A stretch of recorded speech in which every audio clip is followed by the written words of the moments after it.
Everybody, I'm a guy, you know, you get by you. I was saying, I'm a baby. Charuji, what?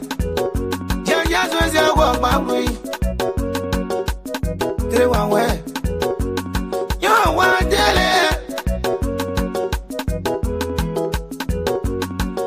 you what did it? What did it? Mono, what did it? What did it? What did it? What did it? Kind of nobody, I'm a guy. Singing what is a wizard. Can you have a way when I was in your day, baby? Yep, the woman, bloody when you put up when you want. Didn't want way. President, what did it? President, what did it? Zoom. Representative, son of one. I never go glad you. Money for nothing go far. Representative. Speaker of the House. Glad you. I won't hold you. You like your budget.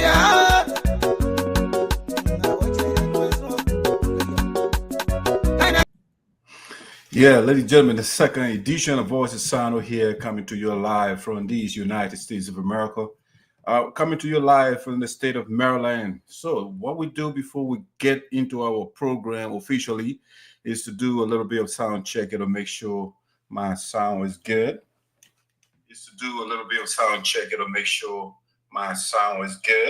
All right, it looks like my sound is wonderful. All right, guys, let's do a quick commercial. Build the audience. One of the guests is backstage right now. He's quite punctual.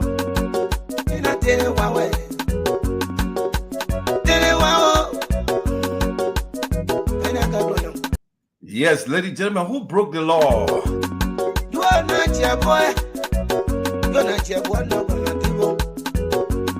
glad you're back now. Yes, we'll have the president-elect of Pocsa.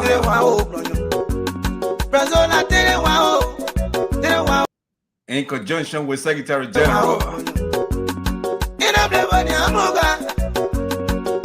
What's the vision of Pocsa this time around on Paul Nyenpan?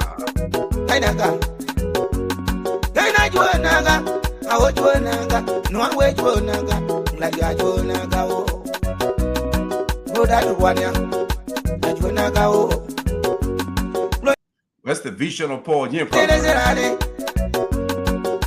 Well, the man is coming to tell us.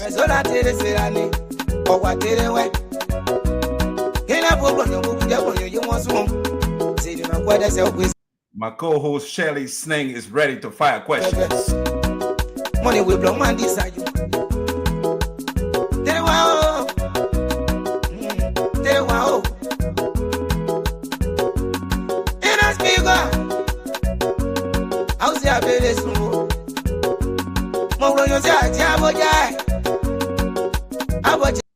What is Pocsa, ladies and gentlemen? Well, the president and the secretary will tell us.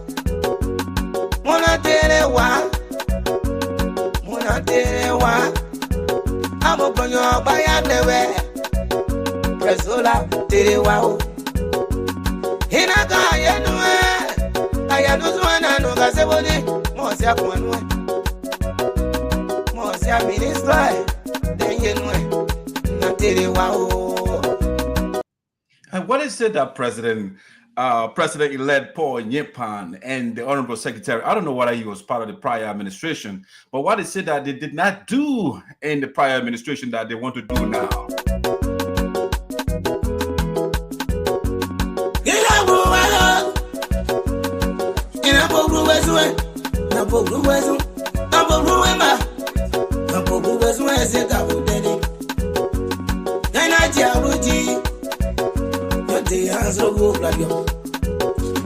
Money no one is a you. I walk your baby some more. No more jadeo. Gonna tell you wow. And they say, yeah, this are you. Man said, you got you. You well. In a that you want your son. In a do naga. Do naga. In a do naga. Do naga. How are you naga?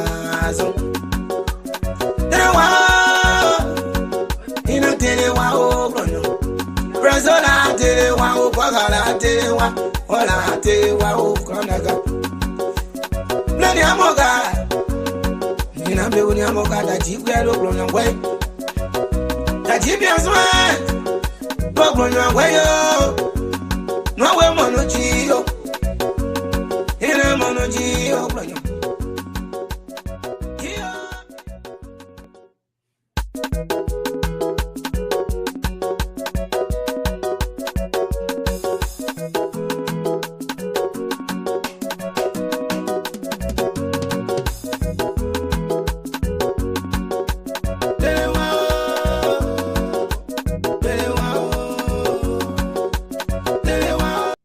Yeah, the big question is who broke the law? Why is the law broken?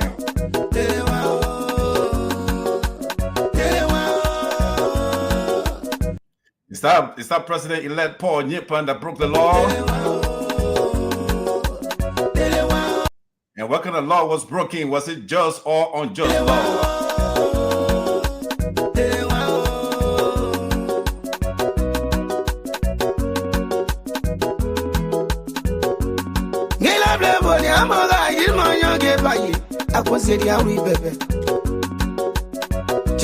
Yeah, right now, Era Code 23 is joining us. And that's Patrick Foley. Joining us from the nation capital.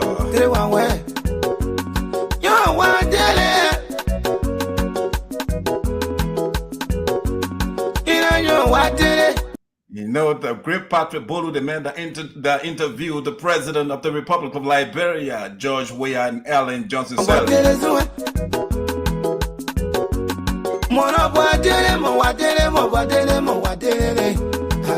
The man is said he's ready to fire questions at the Honorable Secretary General and the President-elect.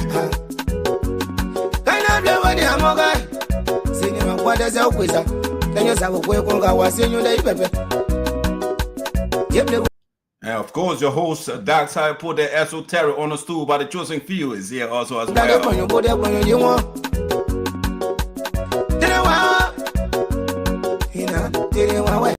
Okay, again, I asked the same question. Who broke the law? Is that Paul Nyenpan? Who is that? Is the Honorable Secretary General? Who want to know? And right now, the national chair lady of USA is following the show. What is her name? Mind you, don't Smith man. And the woman that featured me with his son, her name is Mazina, political goddess, or the political queen of Sano County. Money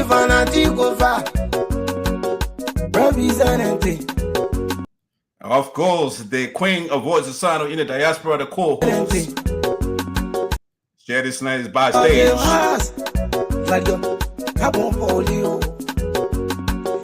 Is the Honorable Secretary General and Paul Nyenpan in trouble this evening? I'm not too sure.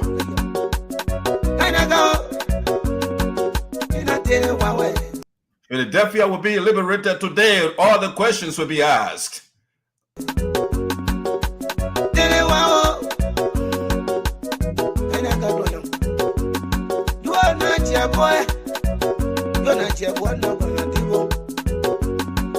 Will be on your screens shortly when our the main guest for tonight, Paul Nyenpan Jones, the backstage, will be right with you.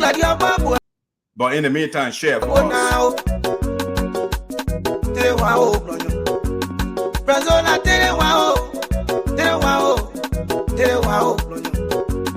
And the president will be held in contempt. Why, that's how you put it esoteric? Because we are told that punctuality is the soul of business. And now we are 10 minutes into the show, and Honorable Paul Nyenpan is not on board yet.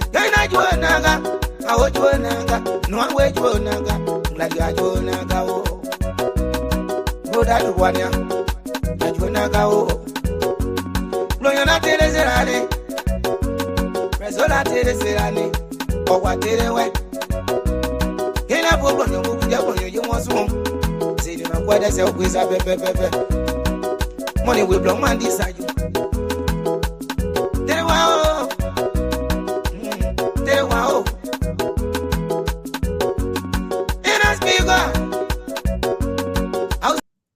All right, let's do it this way.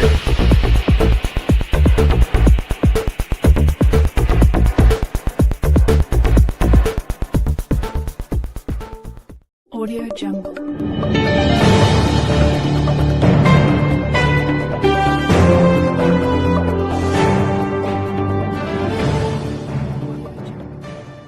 Hey, hold on there and listen. The biggest online platform is back and we are ready. It's the voice of SINOE in the diaspora. Your one stop for information, debate, and discovery. Join us every Thursday at 12 o'clock p.m. EST, 4 o'clock p.m. GMT, and 12 midnight in the Philippines, where power, progress, and the people take center stage. The program is with your host, DIASPORA ESOTERIC, the mouthpiece of the God, and your bread and co-host, Shadow Snare. They are bringing the heat, the truth, and the talk every single week with spotlight, sports, education, politics, and so much more. Listen and listen very well. The program features deep dives and critical analysis from Christian Tababo, Patrick Bolu, Sarah Ellis, Sam Walker, and Sagacious Success Barlow. Don't miss out. Catch us live on Facebook and YouTube. Just search Voice of SINOE in the Diaspora. The program. All right, Shelly, I want you to do me a favor here. My device is frozen here again. So I want you to go on your side, log on, and take that picture down, and I can bring you guys on screen. If you can do that, please. All right, guys, just my device is glitching off here, but I'll play the music while Shelly is going down.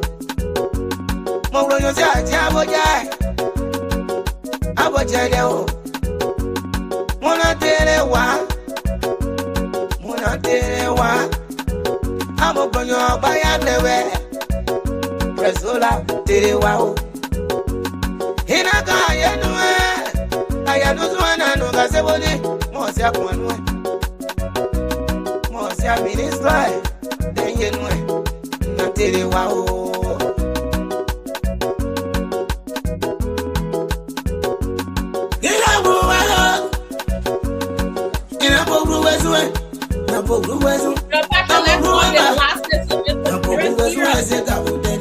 What happened? What happened? He let go of the glasses, so you should know that he means business. There you go. Yeah. So waiting for our guests. Then the Secretary General is backstage, waiting for the president to come on.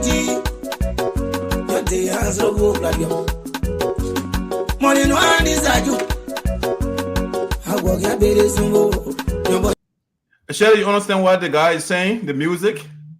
Let me listen.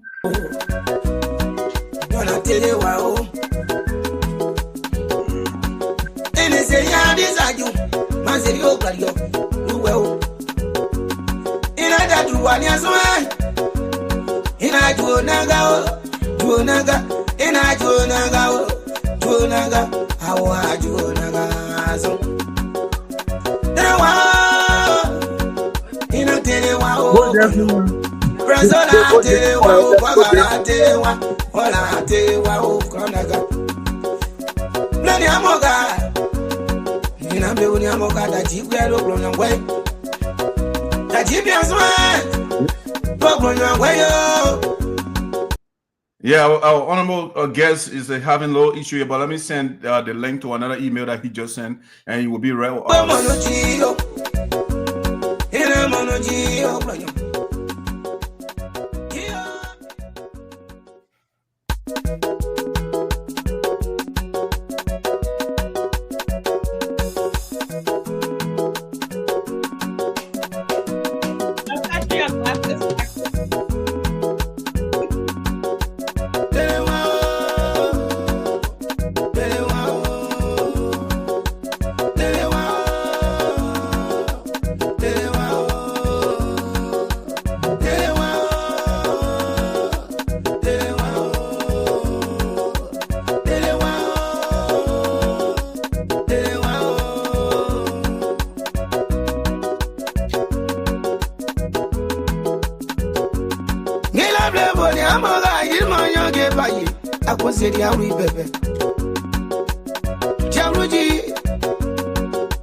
watele mo watele mo watele.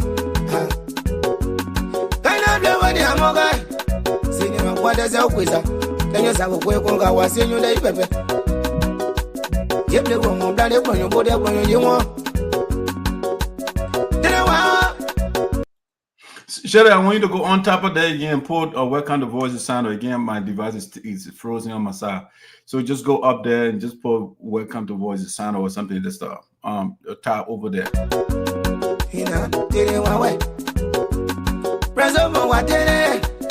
Yeah, I think it's that the veteran General Patrick Bolu that broke the law, you know. So they say, oh, Watili, you know, who broke the law? Is that Shelly? But I think the guy named the people that broke the law, you know.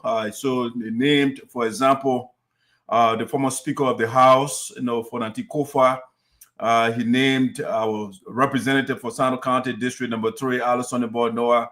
They said they broke the law, but I don't know what kind of law they broke. That's the problem.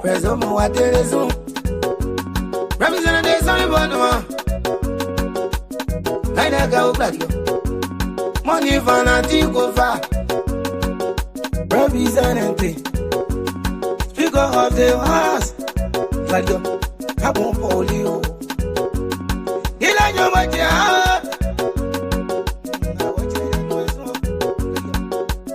kana go ina tele wawe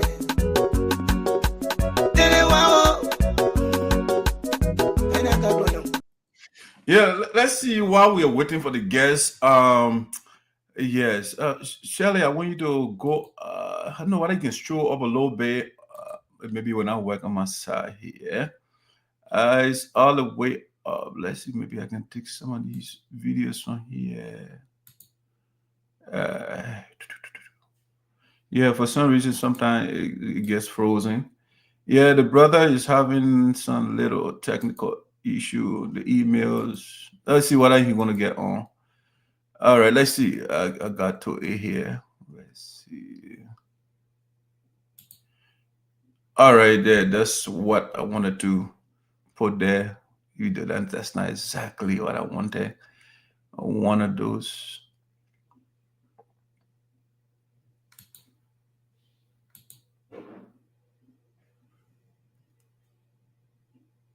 All right, so what we do, Shelly, while Patrick, while we are waiting for our guests to log on, I mean, again, the secretary is backstage, and we're just waiting for Mr. Nyenpan himself.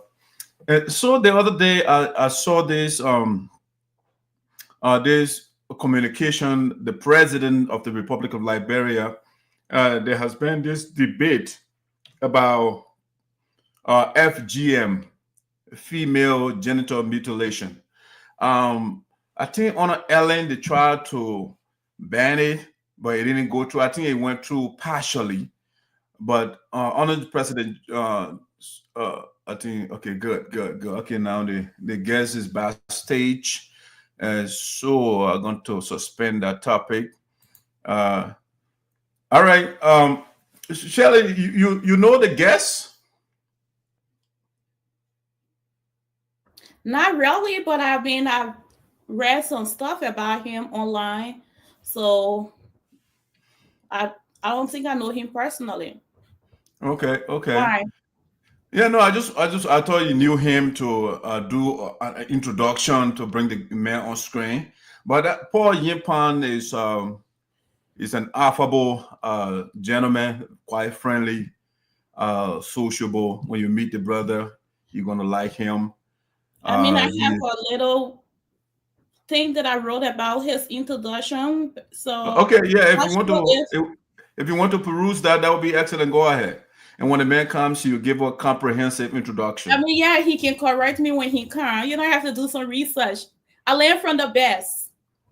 Go ahead. The floor what is yours. I have here is Paul Nyenpan Jr. is a committed community advocate, leader known for his dedication to social development and youth empowerment. So over the years, he has contributed to several initiatives focusing on public services, civil engagement, and building sustainable opportunities for honor-deserved communities. His work emphasized collaboration, responsible leadership, and a forward-thinking vision centered on accountability,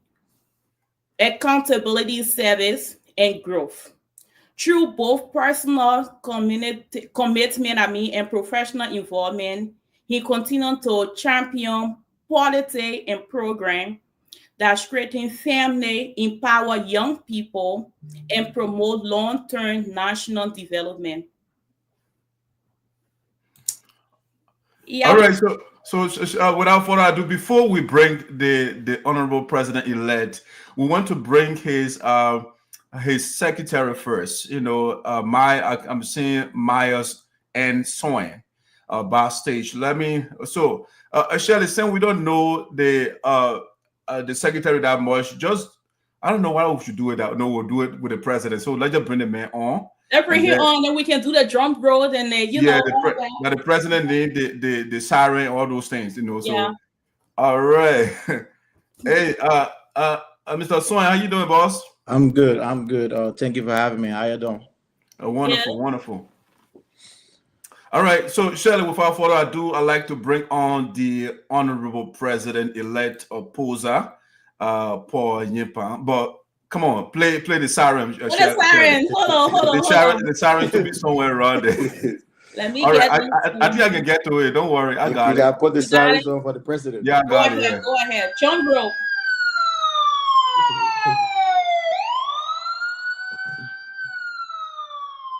Okay, guess what? The security is coming.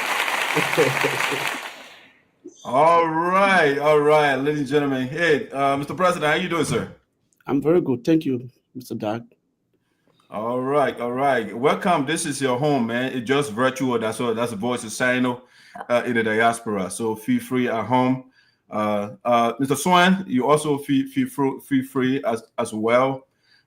We are not taking you guys to the guillotine, you know, so you don't have to worry. I mean, it's okay.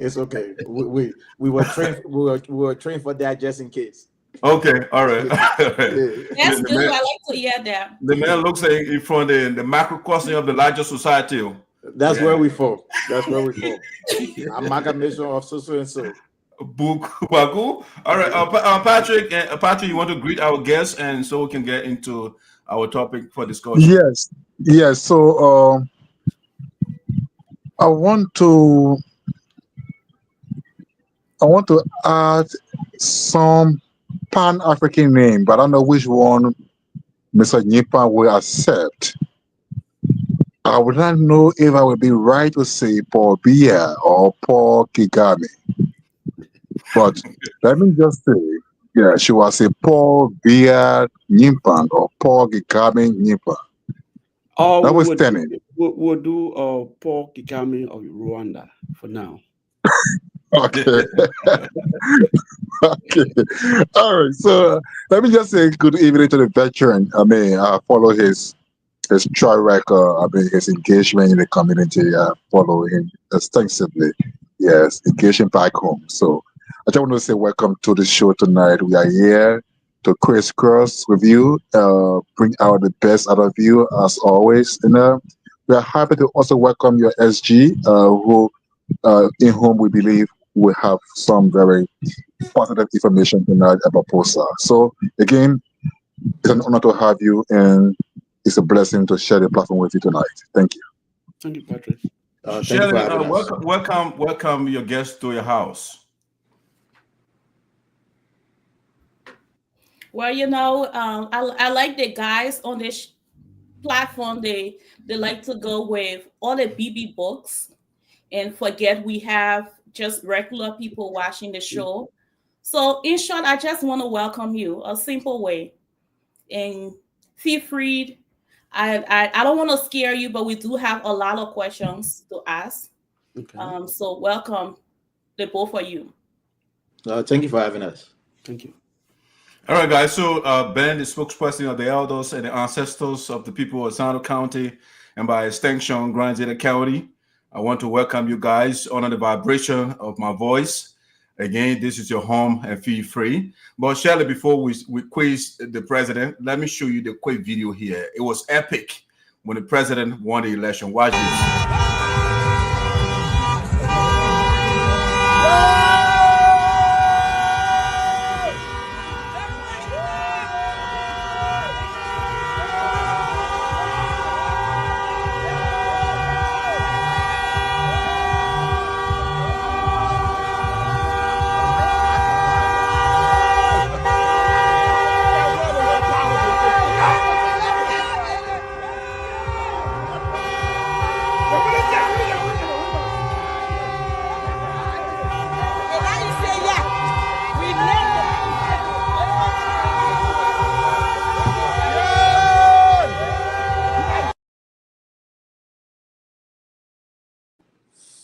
when the president was declared the victor of the election. But one more video. Watch the other one.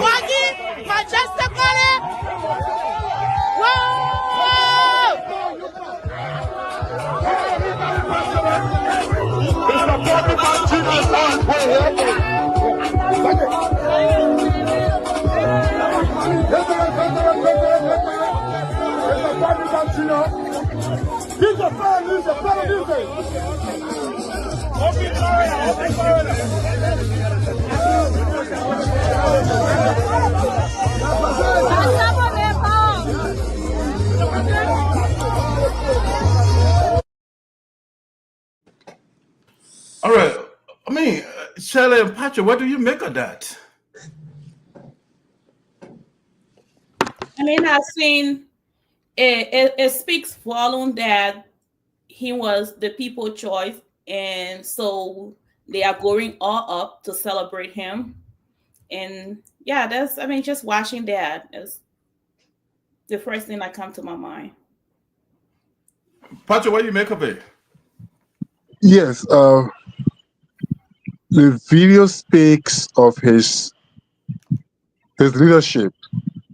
Yeah, it demonstrates resounding confidence in his leadership and ability to really take the leadership, the organization to the next level.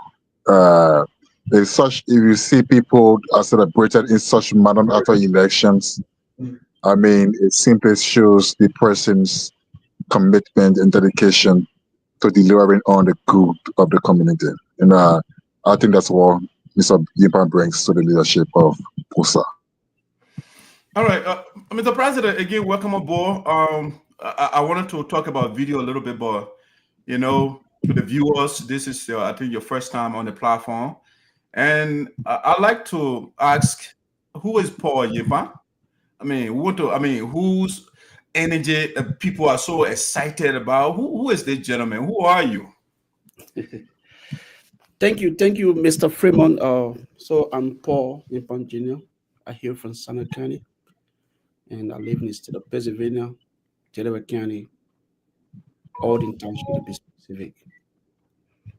So if you can give a little volume, that would be good, please. So I live here with my family. I'm a father of 5 children with my beautiful wife, married since 14 years ago. And I love the organization I'm part of now, of which I vouched for the position as president and I won on the web ballot. So I'm a community person. I've been doing community work for quite a long time now. And based on my dedication and service to all our leaders, I was preferred to many people to now be the president of Pocsa. All right, there you have it, succinctly, guys. That's a little bit of the president. All right, Shirley, you want to go first? No, I just love how everything is so in line today. Our first guest had 5 children, and here comes the second guest today with 5 children. So the number 5 is winning today. I just want to put that out. I know. But so Shirley, why are you going? I don't know. Tell the secretary, Paul, if you can send. I don't know. He's backstage, but his video is not activated. So okay, there you go. I'm here. Okay, good. All right. I'm here. All right, Shirley, go ahead. Yeah, so I mean, we want to welcome you here. Just knowing that you won on a white banner. So I mean, like, no one else were against you. Basically, the people like, this is the person that we won, and he's gonna be our leader. Correct? Correct. Yes. Okay. Well, congratulations. Thank you. So what experience from your early life shaped who you are as a leader today? So I'm a young man who migrated to the United States in 2007.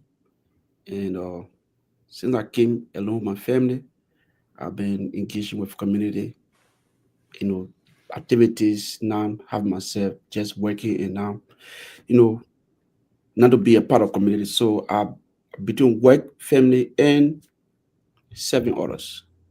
So on the backdraft, I was preferred by my organization members to serve in other capacities like the BM, as we call it, business manager, which I served for like 4 years under Mr. Gabriel West. And then I went on to be elected as the financial secretary for Mr. George Foley administration for another 4 years. Then Mr. Foley tenure is about to expire in 2 months. So I decided to contest the presidency, of which I won over ballot.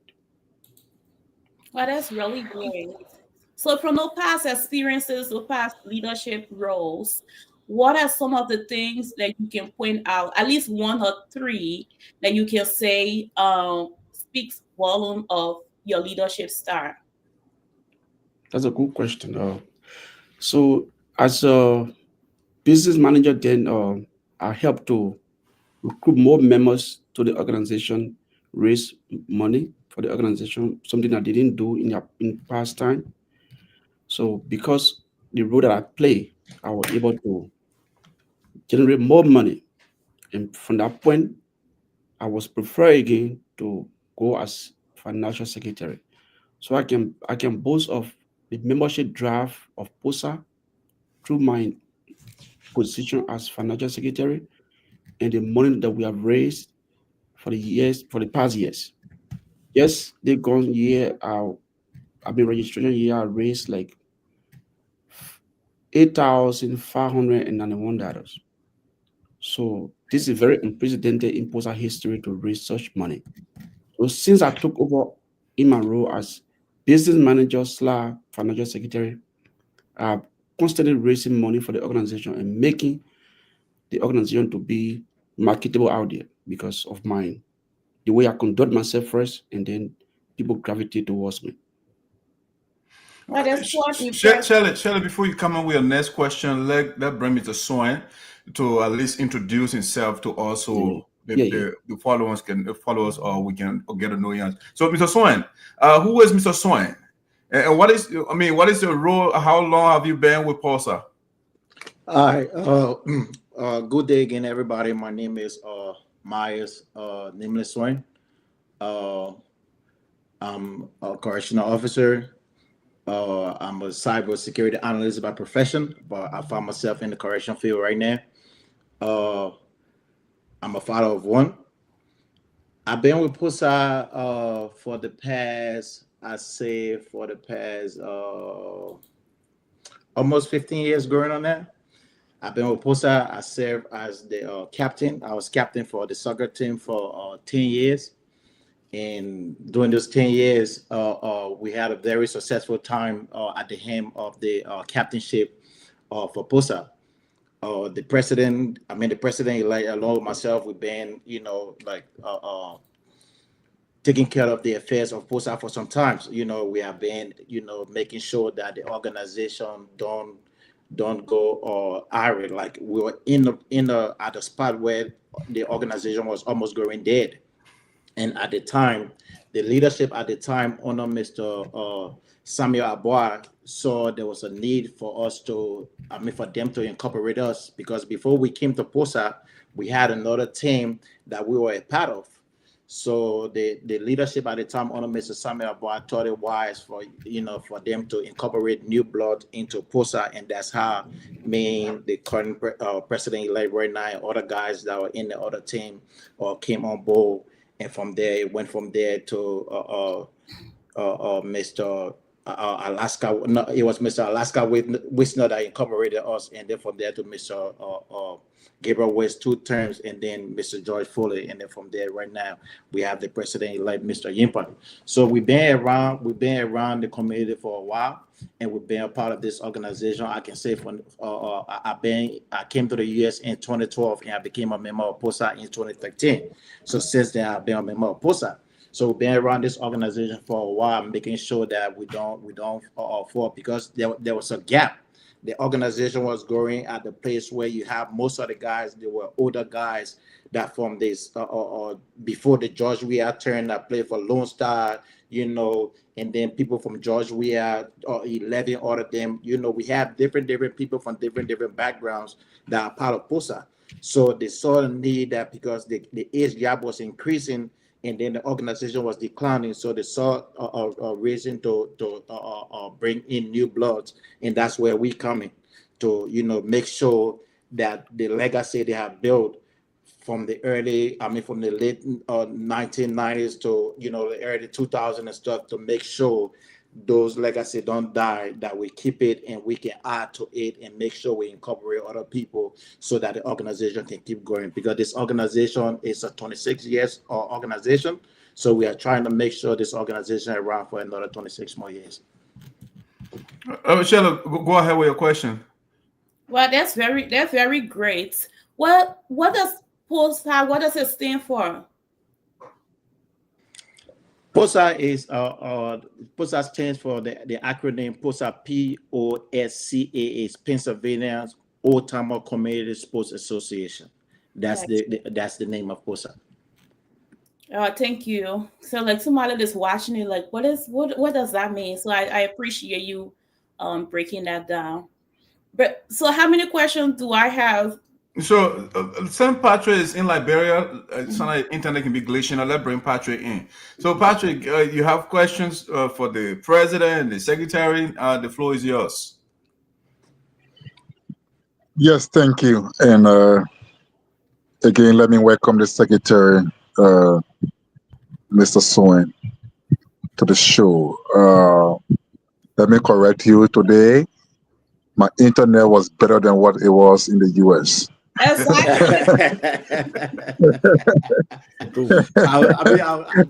a good thing. I mean, we are getting somewhere as a country.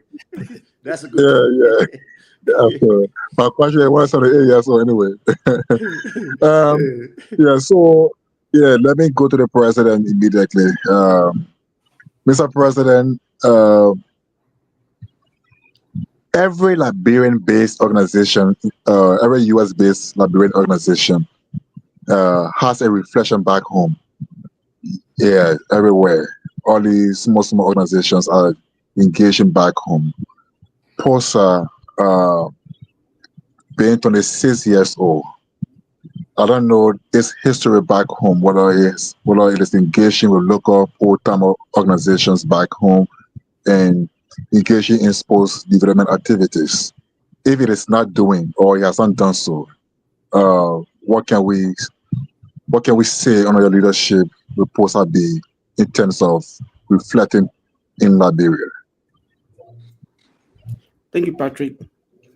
So as part of our vision for Pocsa, we got more members who are in powerful positions in Liberia. Mr. Tiawan Gonglo is a member of Pocsa. Deputy Speaker Temon P. Fala is a member of Pocsa. Kula Fofana is a member of Pocsa. The late Dr. Cassell was a member of Pocsa. Mr. Jerry Yobo, representative from District 12, is a member of Pocsa. There are many people in Liberia who are members of Pocsa. So because of that, under our leadership, we would like to establish a branch in Liberia of Pocsa where we will be from Central, which is from America, and give support over there and do more recruitment, and also send some resources that will help other, poor community members, that's, schools, in other areas that we think we can help from America here. Under my leadership, we're going to look that direction.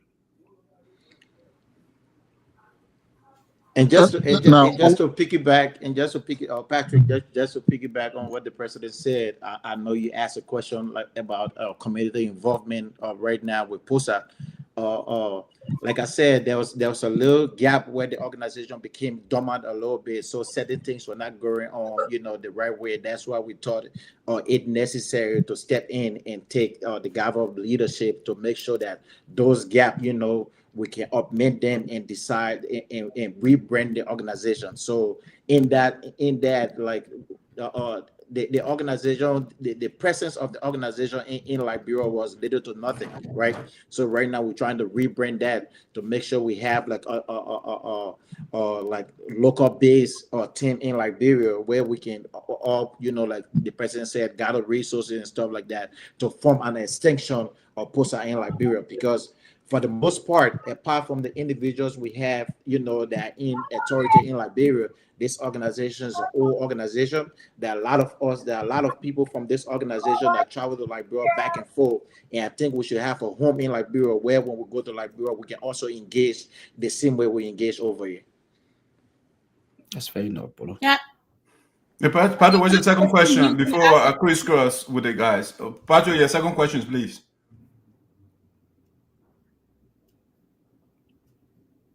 You're on mute, Patrick. Oh, okay, sorry. Yeah, sorry. Yeah, I was talking to myself. Okay, so Mr. President and your secretary, on what matter were you elected? What are the things you talk about for which the people overwhelmingly elected you and celebrated your victory right after election? Thank you. So we run our campaign on the basis of transparency, accountability, and respect for every member of the organization. So the core thing that we really ran our campaign on was transparency, accountability, and respect for each member. Again, Patrick, you know, this thing is a joint thing. So, you know, like every time my president speaks, I would just like to add a little more information. I was actually, you know, supposed to contest against the president-elect right now. You know, we were in the race. We started the race together. But before we went into the race, we were supposed to be on the same team before we went into the race. But there was a little time that I disagreed with certain things that were going on, so I decided to break away. But after, you know, negotiations, including we had a negotiation where the deputy speaker of Liberia was involved. He was here, and then we met one-on-one. Me and Mr. Nyenpan met with deputy speaker, who happens to be, you know, my big brother, a close friend of mine. And he talked, we negotiated. That's how I came on board as the Secretary General to Mr. Nyenpan. But Mr. Nyenpan, you know, like he said, we all had different campaign at the time. But now that we're under one umbrella, the main thing for the main reason that, you know, Mr. Nyenpan came to this stuff, even though he served as a financial secretary and the treasurer, the main reason he came over is accountability, financial accountability. You know, in our community, the Liberian community, there's something that most of the time most organizations divide based on the issues we have with finances, right? And Mr. Nyenpan, he been the financial secretary and the treasurer for a little between 6-7 years now. He has been like very transparent with the issue of handling the organization money, even though at the executive level at the top with the president and other people, we had problem with them. But because there were certain discrepancies where he was not involved, we decided that, you know, while it is true that he's part of the administration, but we in the organization know what was going on at the time. We could not hold him to that because we know there were things that he was supposed to take. For example, Pocsa has a constitution, and the constitution gives the authority to the president for the president to include the treasurer and the financial secretary on the organization account. But Mr. Nyenpan was not on that account. Even though he served in that position for a while, he was not on the account. They made numerous complaints to the board and nothing came out of it. Right, when we went into campaign, that was one of the problems I had. Like, we go into campaign, this man been handling our money, but I was just using that for the politics because I know very well that he was not involved in any financial impropriety. So at the end of the day, we decided to join forces to come on board because we trust his authenticity, his ability to lead, and his transparency when it comes to handling the organization money. That's why we're on board. All right, Shirley, let me come in a little bit. Let me do a little bit of house cleaning. The name old timer. Mr. Nyenpan, are you an old timer? I thought you look pretty young. So how come you are leading old timers? So they consider old timer age range from 35 and above. And I'm beyond that age. 35 and above, and for inactive players, Yes, exactly. Once you 35 and above, you get your little beer belly and stuff like that. You can't play soccer no more. The country we live in. By the time you pass 35, you gotta go to work, you gotta come back, you gotta take care of the kids and all that. So once you're inactive, you're over the age of 35, you become, you are eligible to become a member of Pocsa. Okay, excellent. Okay, so Mr. President, if at all there will be inauguration, when is it? So we do have a planning committee for inauguration and planning. They are still strategizing plans. But in the meantime, the inauguration will be February 28th of next year. 28th of February. Yes, subject to change. So that's why the president said for now. So it might be something somewhere between there that there's a little change, but we'll try to hold that day constant for now. Yeah. Okay, excellent. Patrick, I want you to take your last question before I go ahead. Where you are cheating? Yeah, Patrick did. He took your last question. What you talking about? Okay. I thought you did. My fault. No, I did. America is always jealous because I said my internet was far better today, so they quickly cut me off, and then I had to come back again. So, please, I have to check in my last question, Shelly. Go ahead. I'll use my executive order. Supremacy. You got it. No problem. Thank you so much. So my last question, quickly, I got to understand the compromise that was reached based on things the secretary wanted to see, and those things are now in, and thus they have a team now. Now the team has been formed and induction is pending. Can we know the date of induction? And are you taking some of your guests you have from Liberia, inviting them to come over for the induction, or the induction is coming to Liberia? Well, the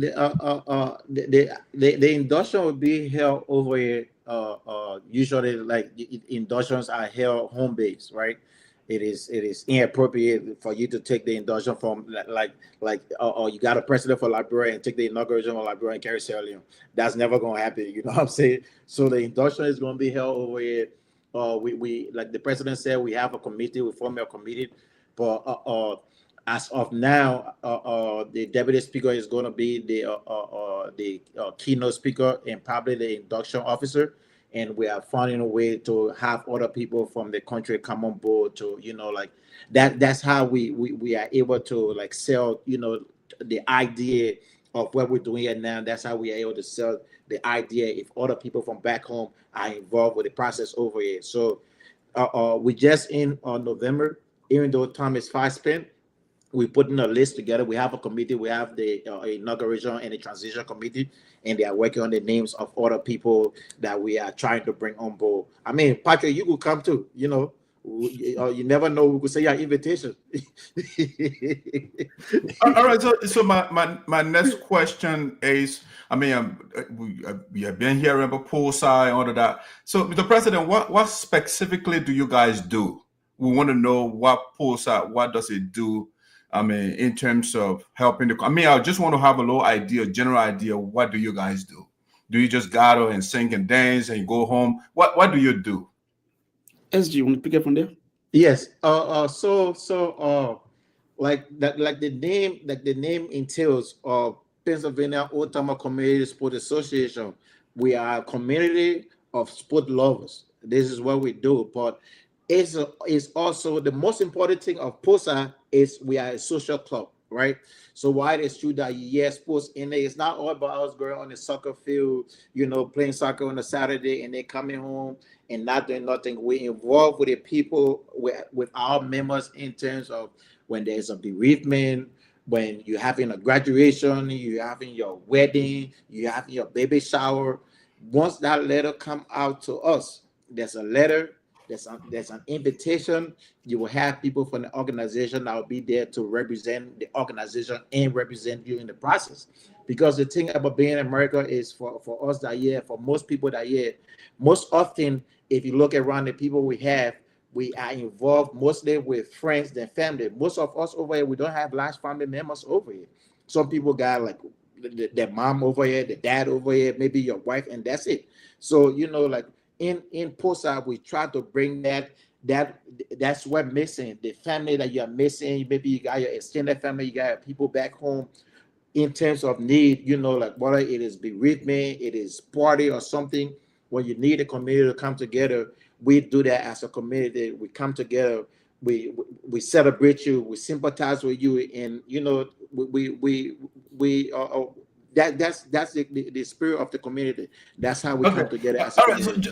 Well said. So, Mr. Swan, were you part of the George Foley's administration? Oh yes, I was part of the George Foley administration as captain of Pocsa. Oh, captain. Okay. Yes. So I just want to get something clear here. So I'm wondering because you have the president who was then is that financial secretary, right? Yes. Now, and you were the captain for the team or for the group. Why is it that the vice president did not contest the presidency and the financial secretary contested, or you were contesting? Why the chain of command wasn't followed? Well, there's in elections, there's no chain of command in elections. It's not inherent in an organization for after the president, the vice president to be, the next president. That's not inherent, right? You go to election based on popularity, especially in a democracy, you go to election based on what the people want. Now we had an issue, right? From the initial stage, there was an issue, alleged corruption. I say alleged because up to now it has not been proven. And that issue was brought up by the president-elect right now, Mr. Nyenpan, when he noticed that issue. He brought, I think I was one of the first person he contacted, said, bro, this is so things going on. I'm the financial secretary. Per constitution, I'm supposed to be on the organization bank's account. Per constitution, per the constitution provision of Pocsa, the bank account for Pocsa has 3 signatories: the president, the financial secretary, and the treasurer. Now, under Mr. Foley's administration for the past 4 years, the treasurer and the financial secretary were not part of those signatures, right? You only had the president and the vice president. So because and why we were complaining on the financial improprieties and all that, you have a vice president that is signatory to the account, and we don't have. Every time we went to a meeting where we went there to see a bank statement, the bank statement was not provided. The most recent meeting we went to that the issue came out. Instead of us getting a bank statement, we got a Microsoft Excel spreadsheet. So I raised the issue. I was like, we need a bank statement. We don't need a spreadsheet. I mean, you can bring the spreadsheet to justify the money that came out of the account on the spreadsheet. That's what the spreadsheet will be there for. I took $5,000 on the account from this day, and the $5,000 you will use the spreadsheet to break that down, right? But the broad spreadsheet breaking the expenditure down, we're all seeing the actual statement from the bank account. So that's where the problem came from. That's why the vice president did not contest, because he was going to get defeated anyways. And Mr. Nyenpan, he's a part of this administration, but because he was not a signature to that account, we can't hold him. You can't be guilty by association in this process. No, but he was part of the team though. So why are you trying to exempt the president? Because he was the record keeper. So, yes. Mr. President, were you, because right now you are at the executive level now, leading the organization. Right. How were you keeping the people record? I mean, because I want to know, because Mr. Swan is telling us there were some financial issues. Your name wasn't on the account and all of that. And and you said, you used the word alleged financial improprieties, right? So before you said that, you must compare with something else. So how much was on your record and how much was in the account? So from that, if there is discrepancy between the two figures, so we can say, well, something going wrong somewhere. So based on your record, there's something. Did your figure conflict with what was in their bank account? Yes. So thank you for that question, Mr. Freeman. So being the financial secretary, like the SG rightly said, I'm supposed to be signatory to the account. But on numerous occasions, I have written a bill and make complaint, both casual and written complaint to the board about not being on the account.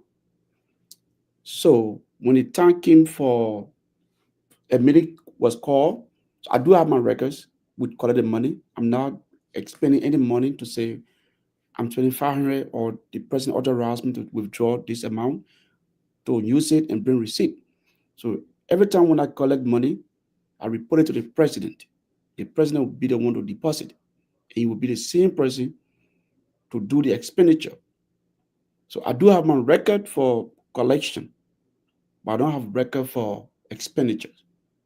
So based on your record, how much? Because again, the secretary is saying there was financial issue, corruption, alleged corruption going on, right? So how much did you turn over? Because as a matter of fact, why did you avoid the treasurer and you went to the president to give the money to the president when you have a treasurer who's supposed to do that?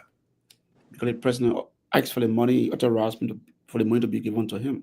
I mean, quite recently, the money that we just collected, 8,591, by constitution should have been given to the treasurer, but the demanded money should be given to the president, and I did that. The board and the president with all our officials and stakeholders. So the treasurer, by her position, should be the one actually to be handling the money, not me. I should be the boss. Yeah, the president, you are an elected man. You have your constitution, which you read, right? And you are saying, is the president that demanded you to give the money, or who exactly demanded you? The president demanded you? Both the president through the board, influenced the board decision to demand the money. So just to add up to that, right? Just to add up to that, the thing is, why it is true that we have a constitution, the most important thing for us within the organization is holding us together, right? You know, there were a lot of breaches in the constitution, you know, over the past 4 years and stuff. Things were happening that per constitution were not supposed to happen, you know. So before you crucify my president-elect on those things, you know, we are trying to build on from there, so the mistakes that were made before cannot be made this time around, you know. So we're trying to move forward. The issue with the money, like I said, it was alleged, you know. We know how much. What we know is how much was turned over to the incoming administration. The incoming administration. I'm not trying to interrupt your train of thought, but I mean, you are using the word allegation, right? Alleged. Nobody was declared guilty. But I heard from you that you were trying to defect. You were trying to break away. I did defect. Okay, so you defected based on, I mean, rumor, based on allegations. You don't have, I mean, to borrow authentic information or indubitable fact to defect. You just defect based on rumor or based on allegation? I defected based on the numbers I read, right? But like I said, right, the person, the guilty party or the alleged guilty party in this case cannot be the person. So I guess alleged and they say guilty at the same time. I mean, that's how I'm saying the alleged guilty party cannot be guilty alleged. So this is the reason, right? When the administration of Mr. Foley came in, they received over $12,000 from the previous administration. They received over $12,000 for the previous administration. We went into registration. We went into 4 different registration. Like he said, annually when we collect registration, it's at least $6,000 per year on registration, at least, right? So the organization, the administration received $12,000. We had an event. Every inauguration, we have an event during the inauguration. It is called Black Tie event. You know, We used the inauguration, the black tie event and the registration to the yearly registration to generate fundings for the organization. That's how we get for. That's how the organization is funded, right? So now, when the new leadership took over, they got this money. We went to the black tie event. We got money for the black tie event. Up till now, this is where the problem came from, because after the black tie event, like how it was done previously during previous administration, after the black event, there's a report stipulating that we got this money, we spend this money, and this is what we have. The black tie event, after the black tie event, we did not get any financial report from the black tie event. Yeah, but the financial secretary is right there. So the president did not do his job. The financial, like I said right now, because he is not a signatory to the account. Yeah, before you come in, but Mr. Swan, yes, you don't have to be signatory to the account to do your job. He was elected, or you were appointed on a ticket, whatever the case is, you were elected to do a job. So whether his name is on the account or not, the man's supposed to do his work. He did do his job as a financial secretary. His work as a financial secretary is not even to handle money. His work as a financial secretary is to get the document. So I asked the honorable president, how much was, based on your record, how much did you have on record, so we can compare to what allegedly was stolen from the account? Who did that and all of that? But he did not give me a figure. But let me bring Patrick in. Patrick, go ahead. You get a question? Yeah. I have I have a couple of questions to for clarity. So first, I want to know the time interval of the duration of the red flag and election. What was the time? What was the time interval between the red flag that was raised by the financial secretary and you, the secretary now elect? What was the time interval between the election and the red flag? All right, so I will take it from here. Then the president can come. The president can come back. Wherever I fall short, he can correct that, right? But the time interval before the election was the issue started to be raised over a year prior to the elections, right? The issue started to be raised. And the president-elect now started to bring the issue up. But before the issue was even brought to the body, like to the organization in the general chat room, they had, because at the time they were in the executive chat room. So in the executive chat room, they had numerous, conversation asking for financial transparency. And it wasn't addressed by the president, by the president, by the vice president. They took it to the board. And then the board decided to, institute meetings where they could meet and get the stuff resolved. I was in some of those meetings as stakeholders, but those things were not resolved. So before it came to the body, we dragged this thing over a year. Before it came to the body, they had their own fight. They were fighting within the executive chat room. So that's why I'm saying I cannot hold the president-elect or accountable for something that he brought to us, why he was not part of his constitutional enshrined duty to be on that account. He wasn't on it. They were collecting the money. The constitution, the president is the boss. Why it is true that they all were elected, but the president is the boss. It's a community-based organization. We're not going to fight over who gets the money and who receives the money or not. When the money are collected, they are given to the president at the end of the collection period. And that's what he did as the financial secretary at the time. So that's why when, I used that stuff against him a little bit, but I saw the reason. Like, I know what I was doing. It was just the politics, But at the end of the day, this man had. What did he use against him? See that? What did he use against him? The same issue you just raised. What, the corruption issue? Yes. I used that issue against him because no. The honest truth is the president-elect was he's a part of the administration. That's the honest truth. SG. Well, you were part of it too, though. You said you were the captain, right? I got nothing to do with money. I'm in the sports department. So, I got No, nothing but to do you with are money. part of the administration. That's the point. No, I got nothing to So- do with money. We talk about financial issues. SG, Yeah, Is that running away from money? Or? yeah. I got nothing to do with it. Patrick, the go ahead. story you just pull the cat out of the bag.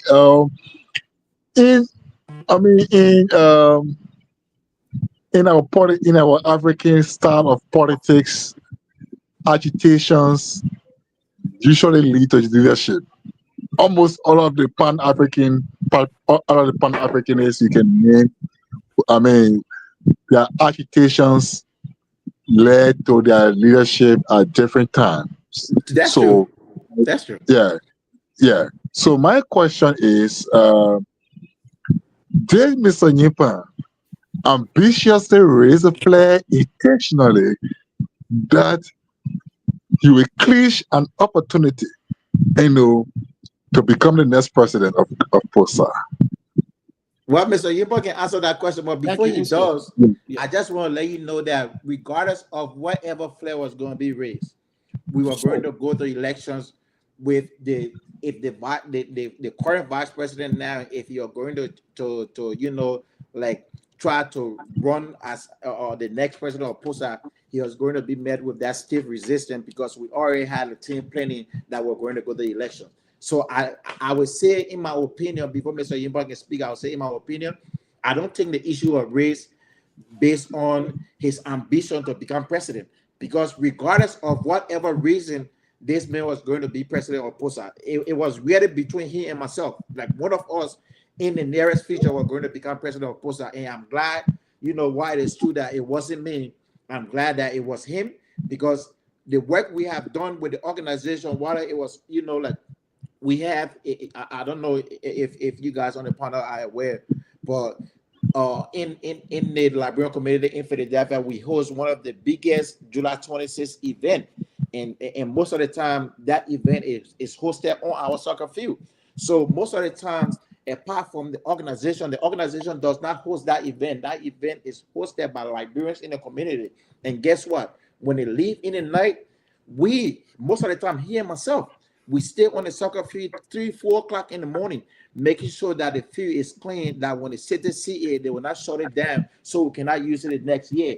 So regardless of what happened, if it was today or if it was tomorrow, Mr. Nyenpan or myself, one of us going to, what's the name, become president of Pocsa somewhere in the nearest future. Yeah, so Patrick, to also add on to the SG, I didn't raise a lamb because I want to be president of Pocsa. I raised a lamb because I want my record to be straight. Because I've served 4 years before, and I don't know, 3 years and a half or 2 years and a half. And if I should retire as a financial secretary, I want my name to be clear. So it was on that bad draft, I raised those issues, not intentionally to want to be president, but because I want my name to be clear of corruption or whatever it is. Mr. Moderator, begging you, let me use my Iroquois advantage here quickly before our co-host, our co-host can come in. Yeah, this is Iroquois, so Mr. President-elect,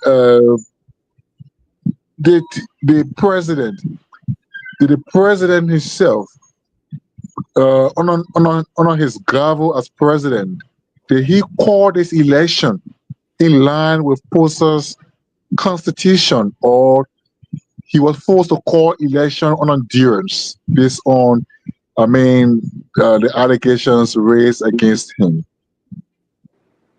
Okay. He called for election because it's constitutional. 4 years is up. He has served 2 terms already. Like I told you earlier, this December 31st will be his last day in office as president. So election was not called because of corruption allegation. It was called for because it was the time for election to be held. Okay, thank you. Shelley, let me bring you in. You were away for a little bit. Yeah, we have questions, or I should go? Shelley. Am I on mute? Yeah. You are on mute now. Oh, okay. What was your question? Do you have question, or otherwise I can shoot? I do have questions, of course. Okay, go ahead. Okay, so my first question is, in one sentence, how will you describe Pocsa vision? Okay, we want to bring the community together more, create some programs that will help our people, that we said earlier on, back home, create an extension of Pocsa in Liberia, whereas we'll be partnering with stakeholders here in America to raise revenues that will support the extension of Pocsa in Liberia as part of our vision. Can the secretary answer that as well? Sure. Well, the president has already said it. We are trying to, give the organization a facelift. Give the organization a facelift in the sense that we see some things. We come from a different generation of people that were leading us before. So now we're trying to be more involved with community and things that actually happen right now, than their time. So most of the issues with Pocsa right now, it is centered around, how they seeing things back then than from the current reality now. So we are trying to take the organization from, that archaic way of doing things into, the modern days reality of what is currently happening now. And that includes taking the organization back home. So, Mr. President, on your flyer here, you got financial discipline. That's something you ran on, Right. and also accountability. So, and you have transparency and inclusiveness. Mhm. So let's take one of these issues at a time, right? So, what mechanisms do you have right now to instill financial discipline in the organization? What I mean, when I'm hearing financial discipline, it suggests to me that in the prior administration there was financial indiscipline, and that's why you are talking about financial discipline. What are the mechanisms you have in place right now? So when we take over officially in January or February, currently we don't have our organization form. So most of the collection passes through me on my personal cell phone. So as part of our transparency, we're going to buy a cell phone for the organization with a number given to members to pay that money, and the money will directly go to the account. And with that, the people who's supposed to be on the account, like the financial secretary and the treasurer, they will be on the account as part of our financial discipline. So the key thing is that we will have the organization cell phone. The number will be posted in the chat room to be used officially for all members. So the cell phone. So right now you trust the team that you have right now, that our cell phone will not get missing some kind of way, and well, our cell phone, The money. you can get our data. I mean, just to add to that, the issue of the cell phone is not like the cell phone, as in something for somebody to use or get missing. The idea of the cell phone is for us to have an organization account on the Cash App or Zelle that will be directly with the organization account, so that way once money deposited into when you send Cash App or Zelle, the money goes straight into the organization account. So regardless if the phone missing or not, the money is already in the organization account. That's what we talk about. Right now, we don't have that. We have never had that. The money for Pocsa, the registration fees are collected by individuals, most often him. The registration fee are collected by individuals, and he keeps the money, and then after collecting the money is then turned over to the president.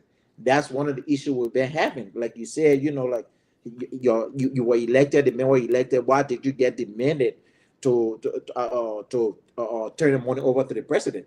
At the end of the day, if we have this stuff where money that was collected was going straight into the organization account, and the signatories to the account were actually on the account, we will not be having an issue of financial impropriety right now. So that's what we're trying to change on day one when we take leadership, to make sure that we have that form the form has a account is attached directly to the organization account, that wherever money is paid is going to that account directly. So, Mr. President, do you think the funds, the money with the incumbent right now, Mr. Foley, do you think that money will be turned over to you? Yeah, it's supposed to be turned over to me. It's constitutional. It's not something that we begging for or we forcing. The very president, money was turned over to him when he took over 4 years ago. So, yes.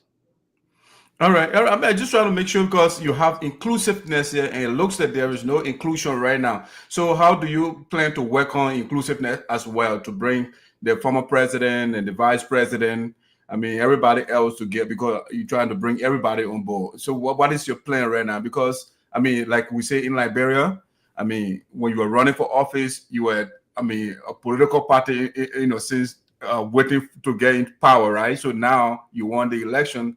You should have some sort of roadmap as to how you're going to effect some of the ideas that you're talking about, inclusiveness, to bring the disenchanted members on board, all of that. So if you have plan of bringing the president to bring his ideas to bear and all of that.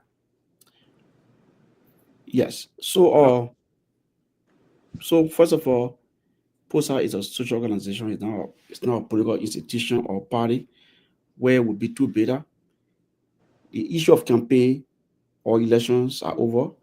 So even the gone time, I invited one of the board members, Mr. Arture, to come and go with the team. We want to meet with the city council, but because of the job schedule, he couldn't make it. So, but he was not running on my ticket as a board member. He was running on the other side, on a different ticket, on Mr. Swain ticket at the time. So elections are over. I invited him. So it's part of my bringing people together as one Pocsa. And when we shall take over officially January 31st, we will then also include people in some appointed positions to occupy, people that are willing to work and that have the knowledge to work in certain areas. Yeah, we'll bring them over. All right, so Mr. Secretary, I mean, when I asked that question, you nearly choked. Is there a reason why you were laughing? I mean, listen, man. I mean, the question you asked, you know, the backstage, you know, before this stuff, right after the election, the president-elect said, you know, we had this same conversation, and that was one of the stuff I posted to him, like, well, we turn the money over, like, what you think gonna happen to the money that we turn over? You think, you know, like, we're gonna receive it back? We're gonna, you know, be able to say, okay, this is what we turn over and this is what we have now. So the first thing I proposed was for us not to turn the money over, since you're already the president-elect. Why it is true that you're the president-elect, you stay acting the role as financial secretary, but you are the president-elect, right? So everything that happening with the organization when it comes to money and stuff like that, you automatically become a part of that decision, you know. So don't turn the money over. Please, man, I'm not cutting you up, but are you saying the president now has money in his possession? The current president? Yes. I mean, I'm talking about the president-elect. He has money. The president-elect doesn't have any money in his possession now for the organization. Oh, okay. I just thought you said you shouldn't turn money over. So I thought because the money you asked, if he think the money gonna be turned over to him, it was money he just collected in the registration, over $8,000. Okay, and he turned it over to the incumbent. Turn it over to the incumbent. And I'm asking whether the incumbent would turn it over to him, and that's why you almost got choked. Okay. Yes, that's why I got choked. Okay. Because the same issue was brought, you know, we discussed the same issue in-house, you know, but one way or the other, he had to go the other way because there are certain strings that were pulled, you know, and my president-elect was constrained to, you know, like, do what was asked of him at the time. Madison. Yeah, go ahead. So I understand Patrick was using the 231 core. So now what core are you using? Oh, me or Patrick? Yeah, so overall, I mean, I just want to know, just want to be clear. Is it being the only female on here kind of code that you're using? I just want No, to be I'm clear. not using core. I'm using the executive prerogative right now. Got Yeah, you. Okay. Yes. yeah. Okay. So, Yeah. but the floor is yours. I have a That question make me about the feel poster. very special. Yeah, I have a Yeah, question Shelly, about the please poster, come but in. go ahead. You got the floor. Please come in, Shelly. Backing you right now, Shelly. We're 2-3-1. I'm backing you up. Back up, back up. But anyway, I see everyone talking about money and money and money, which is a good thing. But I want to know more about the plan that you guys have for the community. And by that I mean like the young boys and girls that are interested in playing soccer. Do you guys have a vision of having some kind of community program that would encourage them for them to be able to play soccer or be active in that field or in that sport? I mean, Yeah. Mr. President, before you come in, I think Shelly, that's a salient question. So I want the president to just use the opportunity instead of giving, asking him bit and pieces about his agenda. He okay. can just discuss his agenda holistically if he can. Well, thank you. Yeah. Yes. So we discussed part of them anyway. So, but as part of our plan for our administration for the young people, Ms. Shirley, to your question, we intend actually to do for the first time in Pocsa history, we want to buy a bus. Because there are other states, usually we do a carpool to go to New Jersey, Delaware, or in other areas around it. But because some people don't want to go out of their comfort zone, as part of our plan, we will get a bus. It will encourage more people to go to Arlington, New Jersey, maybe 4-hour drive from here, we can make it. So those are our plans, and we also want to partner with other community organizations like Mr. Alaska Wasner has an organization called Minority Group. So sometimes we do parade, as an awareness purpose to take children from the street, drugs abuse, and all that stuff. So we can go on the field and tell our friends and members to be a part, to even take a contract from the state and volunteer our services, because we too maybe in return will need some money back from the state. Okay, Shelly, go ahead. That's the agenda in summary for you there. Shelly, go ahead. I think that's really good. I think I'm kind of looking for something like, because I have a 8-year-old little boy who is interested in soccer, by the way, and they do have a program here every summer where they recruit these little kids to go on the soccer field and teach them how to play soccer, but keep them engaged, right?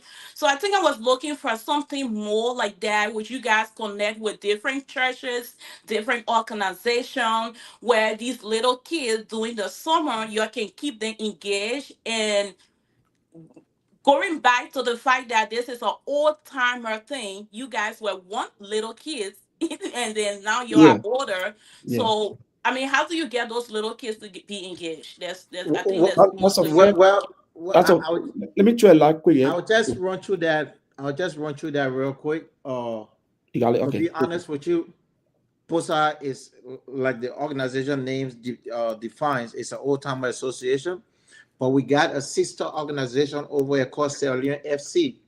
We got a brother over here called Wanko. Wanko has a program that runs all year for kids, right? So most of us were in the organization, and we on the same, we share the same feed. It is us and Sierra Leone FC that runs the Lindbergh soccer field in Pennsylvania, right?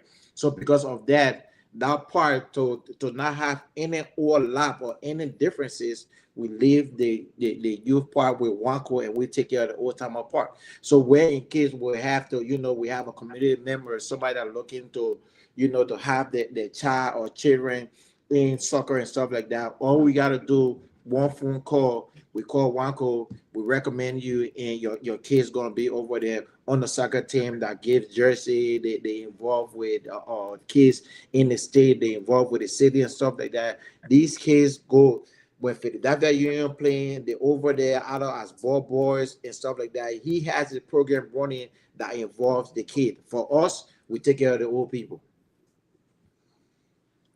Thank you. Are you clear, Shelley? Yes, I mean, I am clear. I But yeah, think personally, so I will let the president talk before I say something. Go ahead. yeah, so like the SG just said, right?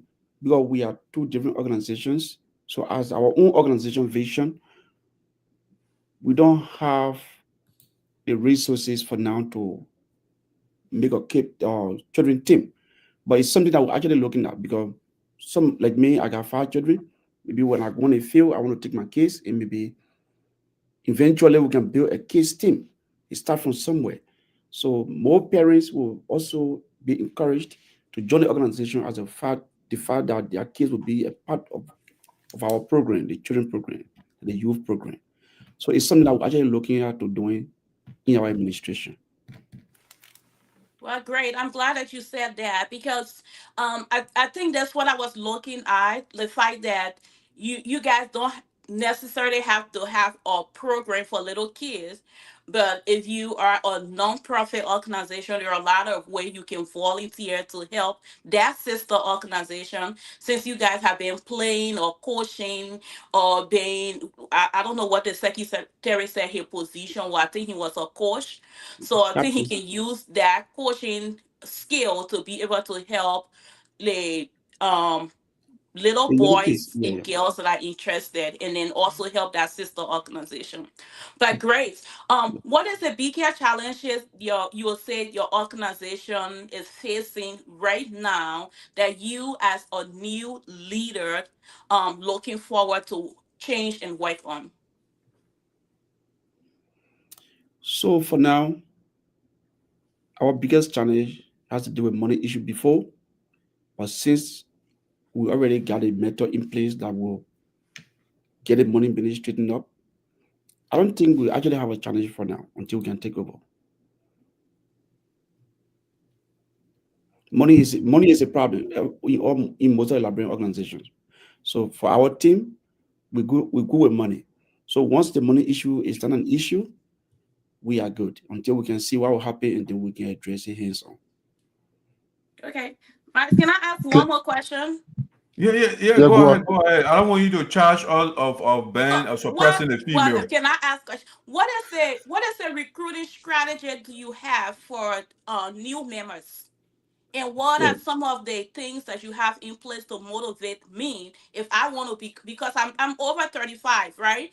What are some of the things that you have in place to motivate me to become part of the organization? That's good, Shelley. Also, currently we do have a kickball team. Something that maybe you would like to do too when you come around. We got a kickball team. You want to get Kegels, you don't know you can't get wrong. Like, say your own, I say my own. Don't talk for me. Yeah, so we do have a kickball team, and in the new administration, we're trying to support them with more resources, wherein they will encourage their friends to join them. And also, we're going to get a basketball team, get checkers, Scrabbles, and just quite recently, one of our other members, Mr. Winston Gain, he brought a golf on the field. After the soccer party was done, he said he retired from soccer, he would like to start playing golf. So it's something that we're also looking at doing to encourage other big brothers or who can play soccer or basketball, but would like to get involved into other sports. So we want to kind of get our hands around all the sports to get everybody involved. Yeah, that Okay. too, and then our leadership, is a new leadership. So where you have an idea, you feel you can prefer that we can build on to incorporate these things, we'll be open to the idea of incorporating new ideas. That way we can expand the organization, because like I said, things were done the old ways. We are in new, like new dispensation. We can't keep saying we are not youth no more. The fact that the organization is called Oldtimers Sport Association, Right. That poverty can be 35-year-old man, like bro, be Stacy or the Youth. youth league. But we are not youth no more. You know what I'm saying? So we will look to incorporate new ideas. And if you have anything, like maybe after the show in the back, you want to share with us, you have any new idea that we can incorporate to move the organization forward, we can, we can piggyback on your thought and everything and put it together and take it in this new leadership to move the organization forward. Well, that's great. My final question, I'm sorry. Oh. Based on your No, last Patrick, you statement, say you are supporting us just now, so don't stop. based on your last statement, I'm about to run out of here to go do my Safari Testify show, guys. So please give me the chance to ask my last. So my final question is based on your last statement, right? And also something that I think one of you said previously, talking about the board member was something that you have to vote for the board member during the election. Yes. Okay. Why Yes. is he putting? That's a fly for the board members. Yeah. Yes. Okay, so during the election, the board member you have to vote for them, not after the election. The board member come as the same year of the president elect. The board member come as that they go to elections. It can be 10, 15, 20 president can decide to contest. The size of the board of Pocsa is 5 members. So we go to election and we pick from wherever pool of people we have. We pick 5 from the, from the highest or vote to the lowest. Like if we need, we need 5 people, and we have people like everybody vote, and the top 5 within the 20 people that contested, the top 5 goes to the board. Wow. Okay. Great. Well, I think I will end here, and I think you guys have so many work to do, a lot of work to do for sure. And I love the fact that you are open to new ideas, and you are open to people coming in to kind of help with making sure that the organization can do something different. So yeah, I think you guys should include something about the young people, because transferring skill to the young people is very important. Well, Sherry, thank you. Thank you for your thoughts.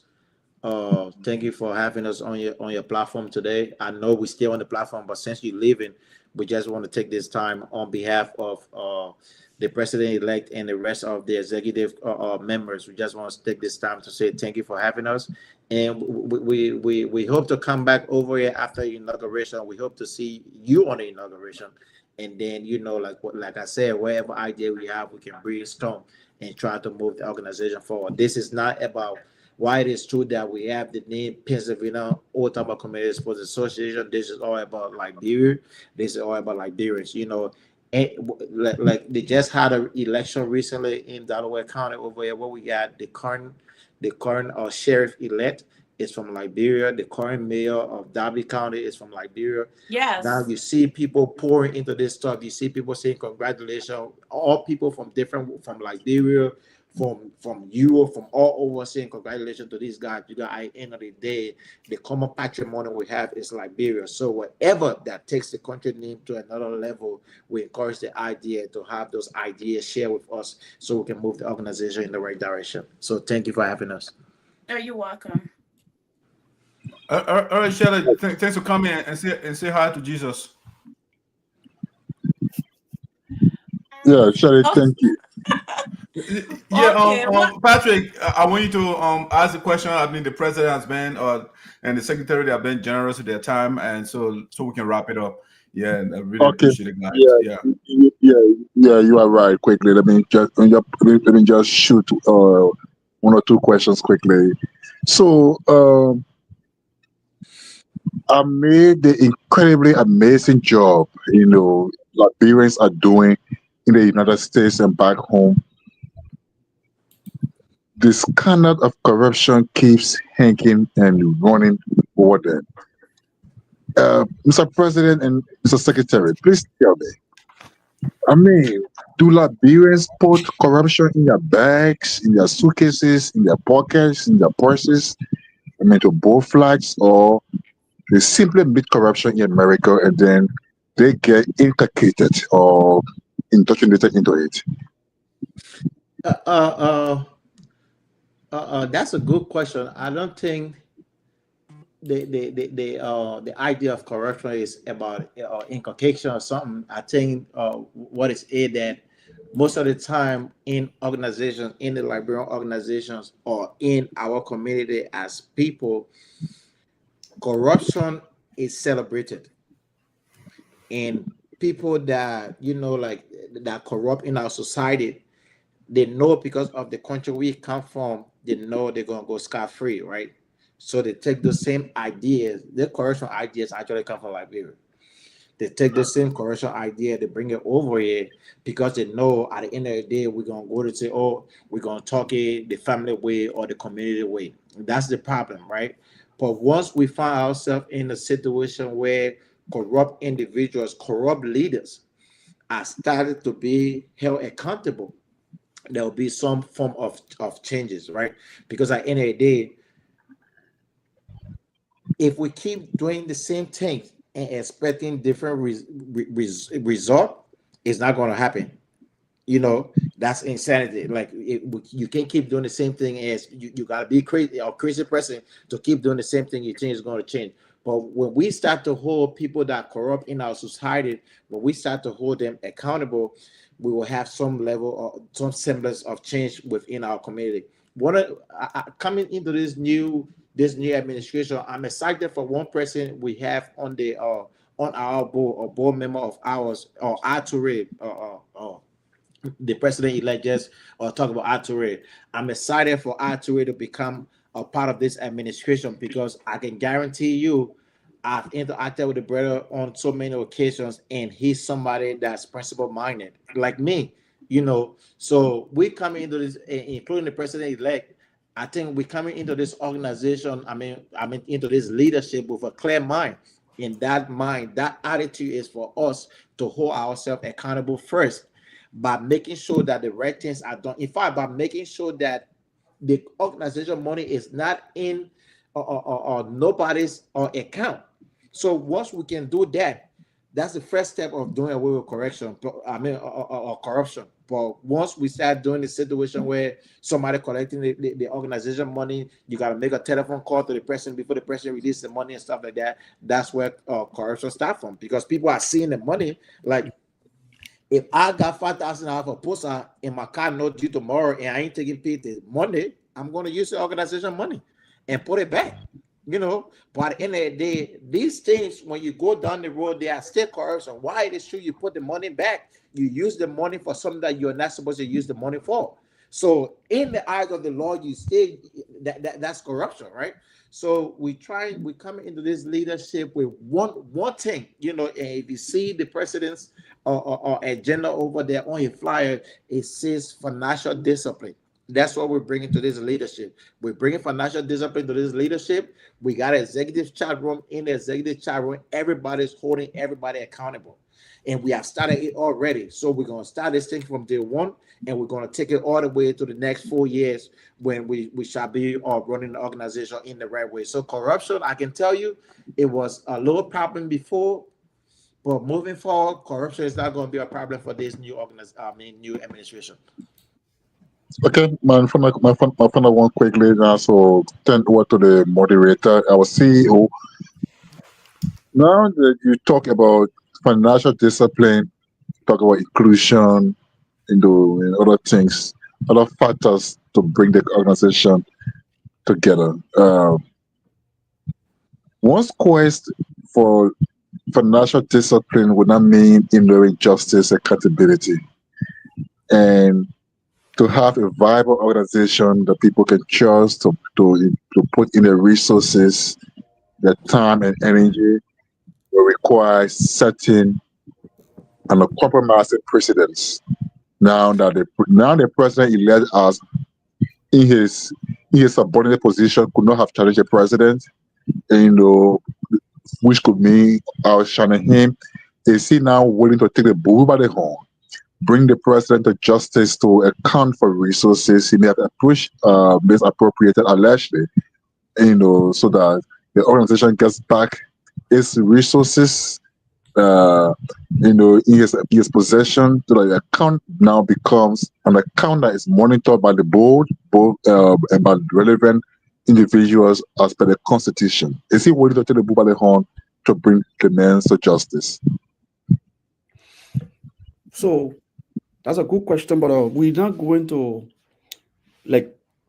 do it the way you just said, like bring to justice, but we're going to do it professionally, where we're going to commission an audit team,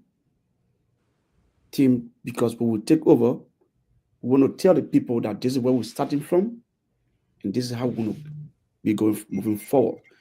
So we're going to institute an audit commission that will go back from 4 years and check all the records, financial records, and report back to us, and then we can now report to general membership as to where we're starting from. But it's not to witch hunt, but we just want to make sure that we're starting on a clean sheet. Whatever that happened in the past, we're not going to bear responsibility on it. Yeah, and that's something we have discussed extensively within, amongst ourselves. The issue of having an independent body that's going to audit the previous administration. I mean, holding one thing constant, the president-elect was a part of that administration. So the fact that he was a part of that administration, you cannot say it's witch hunting, because if he wasn't a part of that administration, that's another thing. But the fact that the president-elect was a part of that administration, and we are deciding to audit that administration, shows that within himself, he showed of himself as the financial secretary within that leadership, and now coming forward as the current head of the organization is deciding to audit the previous administration. So there's going to be no witch hunting. We're going to have independent body. We're going to have people, or maybe or board members that we trust from the previous administration on that auditing board that we're going to constitute, so we can have an independent audit with people that we have. We have some of the brightest minds for Liberia within our organization when it comes to accounting and all that stuff, So we're going to form an independent body that's going to be responsible to audit the previous administration, and whatever findings that come from over there is not going to be held private. It's going to be taken back to the body, and then we're going to decide as an administration what to do moving forward. If people go to jail. That's interesting, right? But I'm afraid what I would not have the Ellen Johnson Sirleaf scenario here. She said at the TRC, and the TRC made a report, and she refused because she was implicated in the report. So I'm afraid for the fact that you kept insisting that the president was part of the prior administration. Should the president get implicated, I'm afraid he might not put the findings on the floor for implementation, because he does not want to be prosecuted. So listen. Right. As of right now, that's speculative, right? We're gonna leave that. Once the result come up, we'll come back on the show and discuss the result. If we have the time, we'll come back on the show and discuss the result and discuss the way forward. But right now, that's speculative. I mean, I know for a fact that the president-elect is clear of any wrongdoing for a fact. I know that for a fact. But even though you are running against it, you are beating the man on that team. That the man. That's politics, man. Mr. Freeman, even during the campaign, I view myself to be audited. So that's how far I've shown to them that I'm clear of any corruption. Okay. Yeah. So, Mr. President, you talked about purchasing a bus. So how much are you planning to spend to purchase the vehicle? So we will do an appraisal for the bus, and we'll bring it back to the board and the members. The member will going to be the one to buy the bus for us. So tentatively, how much are you planning to spend? Well, getting a bus, most often getting a bus depends how many seater you are looking for. We look at maybe like a big bus around maybe 30 seat. we can, I mean, we can either get it from the auction, we fix it by ourselves. We got mechanics among us, we got people with dealership license. So, Mr. President, how much of the people money are you planning to spend to secure the vehicle? Listen, man. I can't put a number on it now. Mr. Freeman, you say you're not taking out to the Gallatin. I think no, I'm not taking you to the Gallatin. I just want some right there. No, I just want some sort of specificity. You know, you guys say it's not political stuff, right? But you answer the question politically. You know, especially the president, he's trying to be politically correct. You know, which I mean, I don't fault him for that. Listen, we'll go back to Aristotle. Remember, nature is a political animal, right? So, you know why it's true that we don't try to be politically correct, because we say the truth as we see it. There's also a need to be politically correct sometimes. So we will just brush over that. But when it comes to the issue of procuring a bus, we need, you know, we're gonna do that presses and stuff like that. And don't forget, we have our own legislature. Our own legislature is the board. We're going to go back to them, and we're going to go back to the body. If they see it is something feasible for us to do, we're going to do it. Because at the end of the day, it is their money that we're trying to use. So if they say no, it's no. We will come back over here and say, listen, we try to procure a bus for the organization. Well, the organization said no, and this is what it is. We move forward. We wherever direction the organization asks us to direct the funding in for the bus, we can direct the funding in that organization. We're only trying to do these things to bring pride to our community, to bring pride to our organization, to give the organization a bigger picture out there, because this organization is a very big organization in Pennsylvania. It's an old organization in Pennsylvania. I mean, I don't know if you know about the Gentleman Club and the Distinguished Gentlemen of Pennsylvania, all those organizations, they came from Pocsa. Without Pocsa, you won't have none of those organizations, right? So it's time for us to put our needs out there. It's time for us to go out and show, you know, Pennsylvania and the rest of the Liberian community who we really are. So, I mean, the guys on the flyers, they are all members of the board now. They were elected? Except one person. Okay, and so who wasn't elected? So from my side, it will be the guy on the far right, and from your side, it will be the guy on the far left in the black shirt. Okay. And which one of the guys you say you trusted again? He's not on this flyer. Oh, okay. Okay. All right. But were you insinuating that you don't? But just to be clear, you know, the guys on the flyer, you know, I got my brother over there, my good friend brother, Ganayi Kazo, the guy in the blue suit. He a very reputable person. The guy in the middle over there, Solo, I think he's in the middle because he serves on the current board. He's one of the current board members. So the guys over here, they bring a little bit of, you know, good and evil to this board. These are people that are fearless. They will look in your face and tell you the truth, regardless of how you feel. So I feel we are working. I feel we are going to something good. I feel this administration, or this new administration, including the new board members that are coming on, they will actually set this a standard for this organization in my Trump voice that has never been seen before. Okay, so you said that they bring good and evil. What is an example of the evil that they are bringing on board? Well, the evil they bring on board, they'll not be afraid to cuss you when you go wrong. They'll not be afraid to look in your face and tell you this is wrong.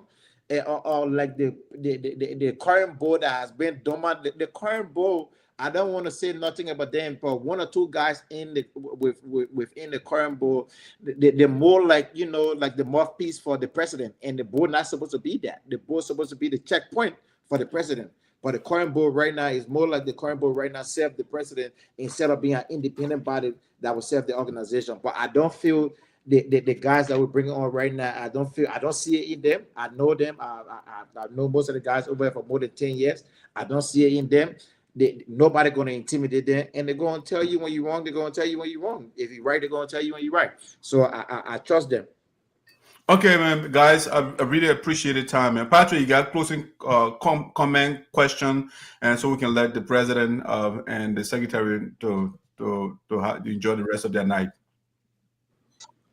Oh yes, CEO, thank you, man.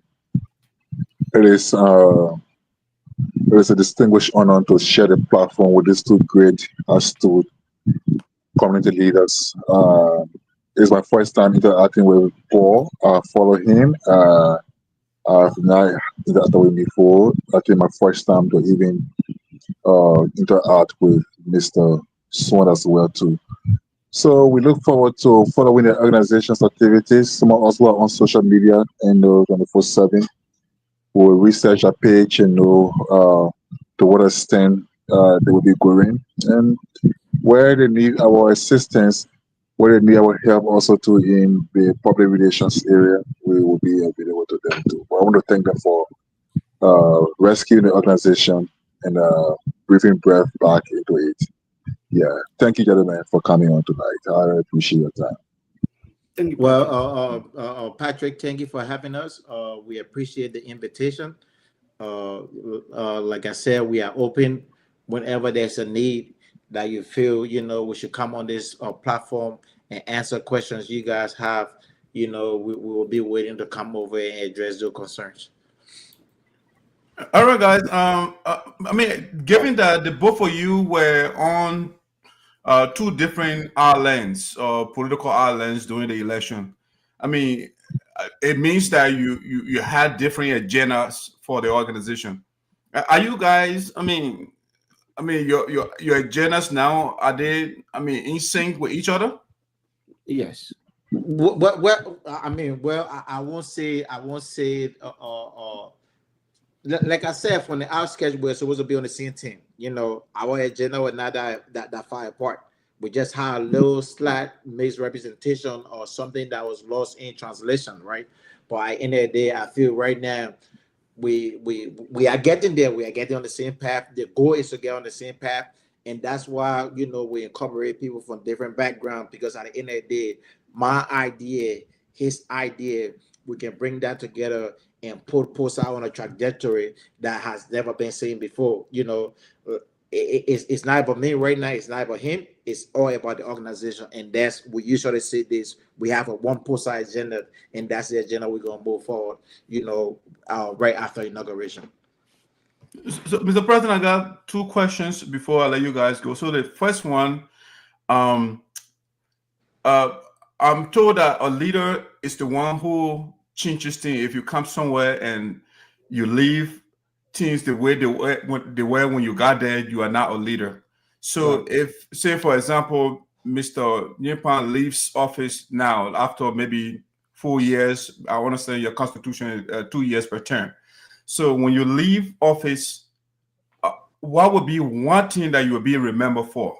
That, of all the things that Paul did, this is what we can actually put our finger on. What would that be?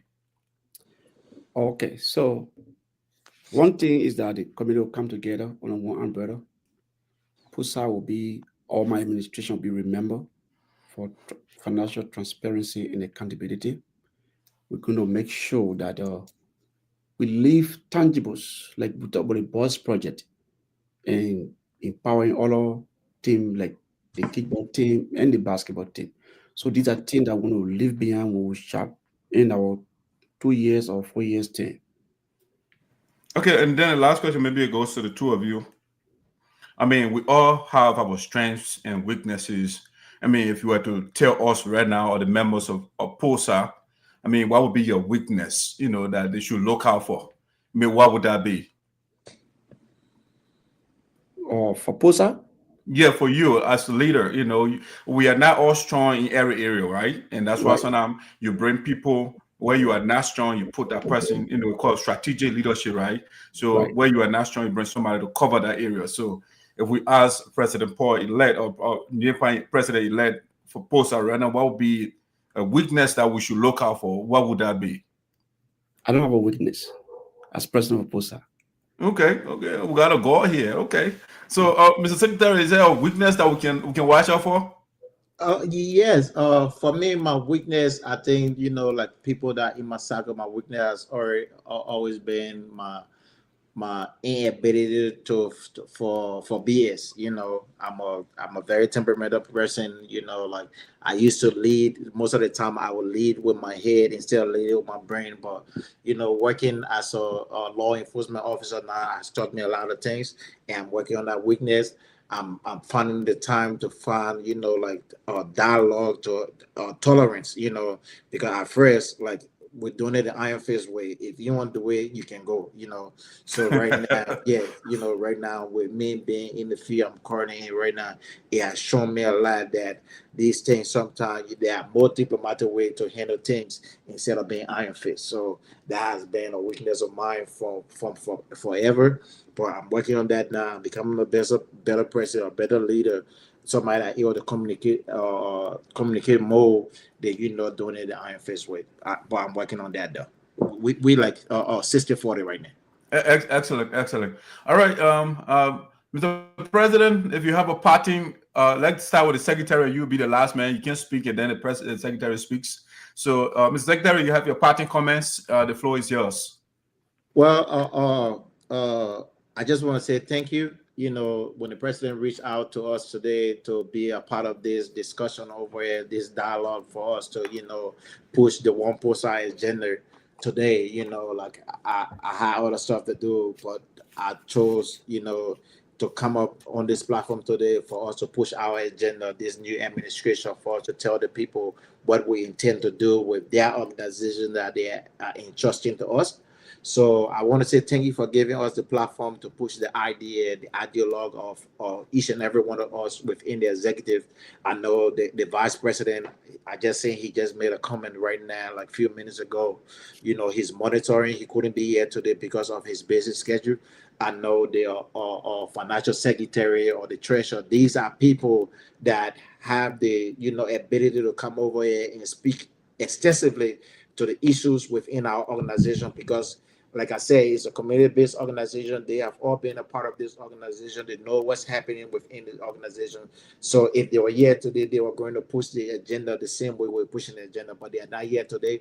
I know my Assistant Secretary General, Musa, he was supposed to be here today, but he's not here too, because of the busyness of everybody, within our certainty and stuff like that. The reality of life, going to work, get on the clock, and then finding the time to come over here. So all these guys wanted to be a part of this show today, but they couldn't make it due to different schedules. So we just want to say thank you for having us, and we look forward maybe after inauguration, maybe we'll talk to you to cover our inauguration. Definitely. Yeah. So we're gonna come back. We're gonna push the agenda, and I can guarantee you, as a promise, by the time we see anything happen within organization that we are not satisfied with, especially when it comes to the issue of the financial discipline, you're going to be hearing from us very soon. All right, buddy. Thank you so much. Thank you for taking up your time to join us. Mr. President. Thank you. What's the closing thought? So thank you all. See, you don't talk much. If you watch the whole show tonight, my SG has been providing a lot of clarity on all the issues that you have asked. And we'll listen often to members. We'll count shows to provide ideas. And also, as an administration, we're going to respect our executive members to make points. And we're not going to be too powerful or set ourselves as the absolute power broker. So we'll make people to make their points. And I like the way the SG expound a lot of issues tonight. That's unity, that's one team. So we will put our ideas for Pocsa always forward and to our members, who then will come and give them input, and we'll build on them. So tonight, I want to say thank you to your panelists, Patrick and Miss Shelley, for having us tonight.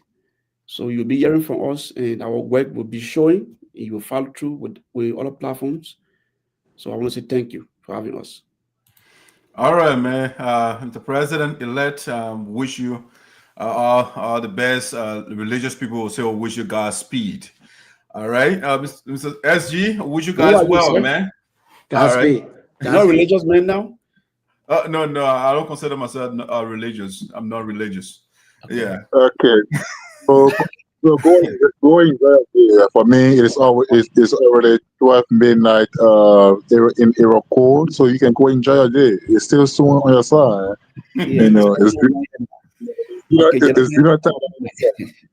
All right, P. We'll talk to you later, man. Thank you so much. Thank you. All right.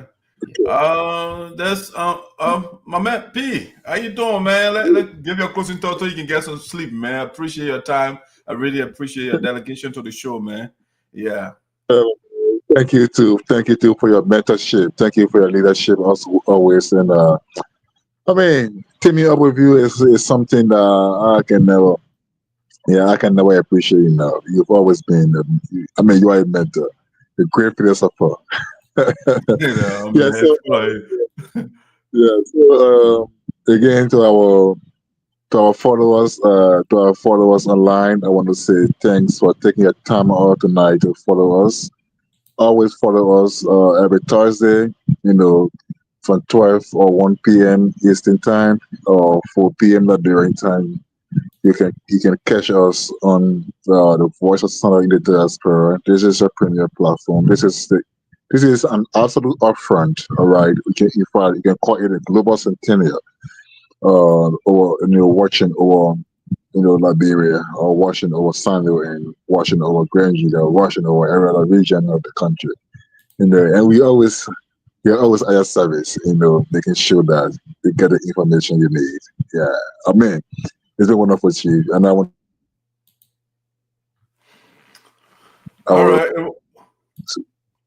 Our gorgeous Deputy CEO, for her support as well too. We'll catch you next Thursday when we shall be here, for the next edition on the 20th. Yeah, on the 20th of this month. We'll be back here. Thank you so much, CEO. I really appreciate everything. All right, guys. So that's how we're bringing the curtains down for tonight. I want to say thank you for joining us. We had 2 shows today because of the time change, but I like the fact that Patrick is staying up late to be here with us. So Patrick, man, have a good night. I wish I could get to my music, but I would just do mine end it this way. Yeah, this way.